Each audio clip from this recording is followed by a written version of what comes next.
देश आजादी की 74वीं वर्षगांठ मना रहा है। हमारा देश 1947 में आजाद हुआ था, 2020 चल रहा है। ये जो कार्यकाल रहा है, एक समय रहा है 47 के बाद 2020 तक।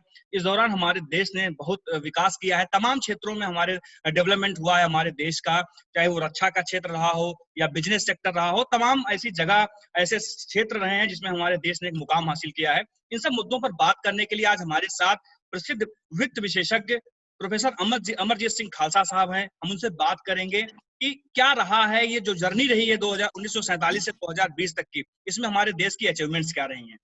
बहुत बहुत स्वागत है सर आपका हमारे इस खास कार्यक्रम में। सर आप हमसे हम ये जानना चाहते हैं नमस्कार। सर आपसे हम जानना चाहते हैं कि जो 1947 से 2020 की जर्नी रही है, इसमें हमारे देश ने कहाँ विकास किया, डेवलपमेंट हमारा कहाँ कहाँ हुआ है। देखिए, आपका जो प्रश्न है ये मुझे बहुत ज्यादा उत्साहित करता है, क्योंकि जब अर्थव्यवस्था पर बात होती है तो सामान्यतः लोग आज की स्थिति पर बात करना चाहते हैं। तो आपके चैनल ने बहुत ही एक सराहनीय प्रयास किया कि आप जो बात करना चाह रहे हैं वो समग्र रूप से बात करना चाह रहे हैं कि देश में हमारी आजादी से लेकर अभी तक हम कहां से कहां तक पहुंचे। तो शायद जब हम समग्रता में चीजों को देखते हैं तो उसका देखने का नजरिया भी बदलता है और उसका रिजल्ट भी डिफरेंट होता है। तो सबसे पहले आपको बधाई और आपके दर्शकों को भी मेरा नमस्कार कि आप इस विषय पर मुझसे बात कर रहे हैं। देखिए, किसी भी व्यक्ति की जो जिंदगी होती है, जो लाइफ होती है, उसमें वो 75 साल में बुढ़ा जाता है। लेकिन अगर आप किसी देश की लाइफ की बात करेंगे तो शायद वो 75 साल में अपनी टीन एज में होता है, क्योंकि एक देश की उम्र जो होती है वो हजारों साल होती है। तो मुझे लगता है कि हमारे देश के बारे में तो यही कहना चाहिए कि पूत के पांव पालने में ही दिखने लगे हैं। तो जिस तरीके की तरक्की हमने पिछले 75 साल में की है, वो ये बता रहा है कि हमारे देश में विश्व का गुरु बनने की क्षमता है अर्थ के क्षेत्र में, और जो कि हम पिछले कई महीनों से दिखा भी रहे हैं और विगत वर्षों से कर भी रहे हैं। तो जो आपका मूल प्रश्न है कि हम आजादी से लेकर अभी तक कहां पहुंचे हैं, तो हम सब ने किताबों में पढ़ा है कि जिस स्थिति में हमारा देश आजाद हुआ था, हमारे देश की वित्तीय स्थिति उतनी अच्छी नहीं थी। हालांकि मैं ऐसा कहूं तो ये ठीक भी होगा कि वित्तीय स्थिति गंभीर थी। तो हम उस स्थिति में हमने बेबी स्टेप्स, जो छोटे छोटे कदम उठा के हमने शुरुआत की थी, वो बहुत सराहनीय थी। मोहल्लों में से एक बहुत बड़े अर्थशास्त्री हुआ करते थे, उनका पहले इंडस्ट्रियल रिवॉल्यूशन का कार्यक्रम चला, तो वहां से हमने अपने देश की शुरुआत करी पब्लिक सेक्टर यूनिट्स को बनाकर, और देश के पूरे अर्थतंत्र को सरकार ने अपने हाथ में लेकर उसका डिस्ट्रीब्यूशन करना शुरू किया। जैसे जैसे वक्त आगे बढ़ा, हमको ये दिखा कि कुछ स्ट्रक्चरल इश्यूज हैं हमारी इकोनॉमी में जिसको हमें देखना चाहिए। हरित क्रांति हो या दुग्ध क्रांति हो या मत्स्य क्रांति हो, ये सारी क्रांतियां जितनी भी हुई हैं अभी तक, वो सब बताती हैं कि हमने समय समय पर अपनी समस्याओं को तलाशा और उनका समाधान किया।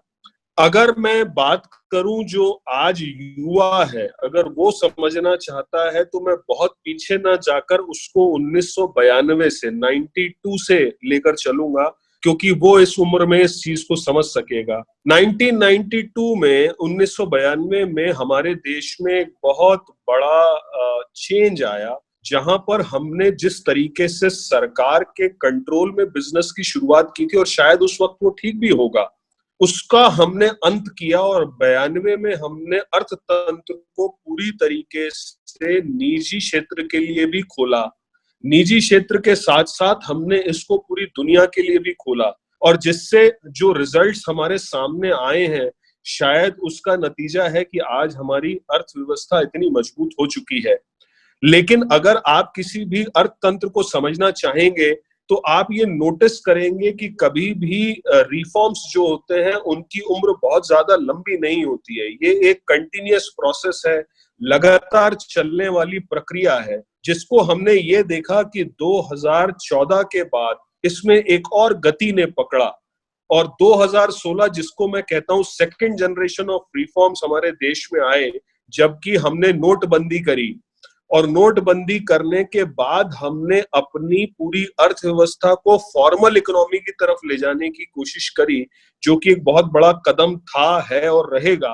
जिसकी वजह से बहुत ज्यादा सिस्टमैटिक बिजनेस हमारे देश में होना शुरू हुआ।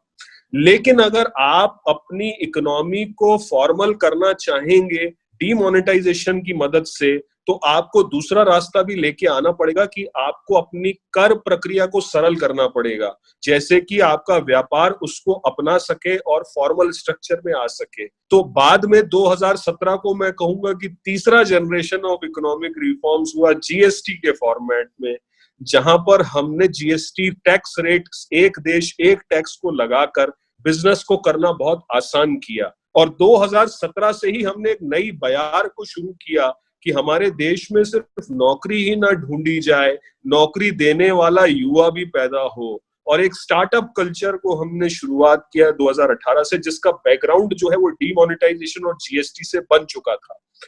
और डिजिटाइजेशन जो हुआ है, जिस तरीके से टेक्नोलॉजी को हमने अडेप्ट किया है और पूरे बिजनेस को हम डिजिटल प्लेटफॉर्म पे लेकर गए हैं, वो स्टार्टअप्स का एक बहुत बड़ा साधन बना है।